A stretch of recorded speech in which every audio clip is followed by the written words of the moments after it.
Hello everyone, good evening. Welcome back to my channel the council room with advocate Kar. किसी के जीवन की एक कहानी होती है, हर किसी के पीछे एक कहानी होती है, मगर कभी कभी वकील की ज़िंदगी ही एक अनोखी कहानी बन जाती है। वह दूसरों की लड़ाई लड़ना चाहती है, दूसरों के हक के लिए अदालत में खड़ी होना चाहती है, अदालत के अंदर अपनी आवाज़ बुलंद करना चाहती है। उसके पास हुनर है, काबिलियत है और कानून की समझ भी। ऐसी दलीलें हैं जो उसे अदालत में सुनने पर मजबूर कर देंगी। वह चाहती है कि एक दिन उसकी बात पर अदालत खड़ी हो जाए, उसके तर्क और न्याय की मिसाल बन जाए। लेकिन कई बार ज़िंदगी उसे अदालत तक पहुंचने ही नहीं देती। घर की जिम्मेदारियां, बच्चों की परवरिश, रिश्तों की डोर, परिवार के फ़र्ज उसके कदमों को बांध लेते हैं। दूसरों की सच्चाई साबित करने वाली वह महिला वकील अपनी ही पहचान और अपने ही काबिल होने को साबित करने के लिए उम्र गुजार देती है। उसकी ज़िंदगी का हर पन्ना संघर्ष से भरा होता है।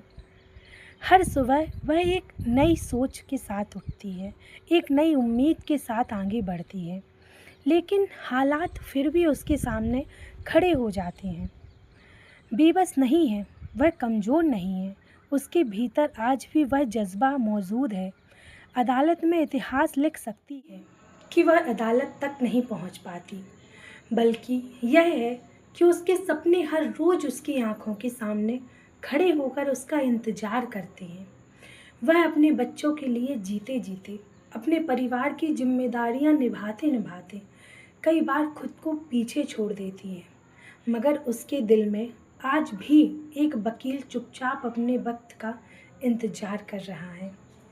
और अगर कहूँ तो वह हार नहीं मानती, बस अपनी बारी का इंतज़ार करती है। दुनिया उसे एक माँ, एक बेटी, एक बहू के रूप में देखती है, मगर उसके भीतर का वकील आज भी अपने सपनों की तारीख लगने का इंतज़ार कर रहा है। कितना अजीब होता है ना, जो औरत दूसरों को न्याय दिलाने का हौसला रखती है, वही कई बार अपनी ही चाहतों को जिम्मेदारियों की अदालत में उम्र कैद दे देती है। उसके हाथों में बच्चों की उंगलियां हैं, कंधों पर परिवार की जिम्मेदारियां हैं, मगर दिल में आज भी काले कोट का वही सपना जिंदा है जो आज दिन अदालत की चौखट पर अपने नाम की पहचान लिखना चाहता है। वह रोज अपने सपनों को छोड़ती नहीं, बस थोड़ी देर के लिए टाल देती है, क्योंकि उसे भरोसा है कि संघर्ष से भरे इस मुकदमे में का फैसला एक दिन उसके हक में भी आ जाएगा।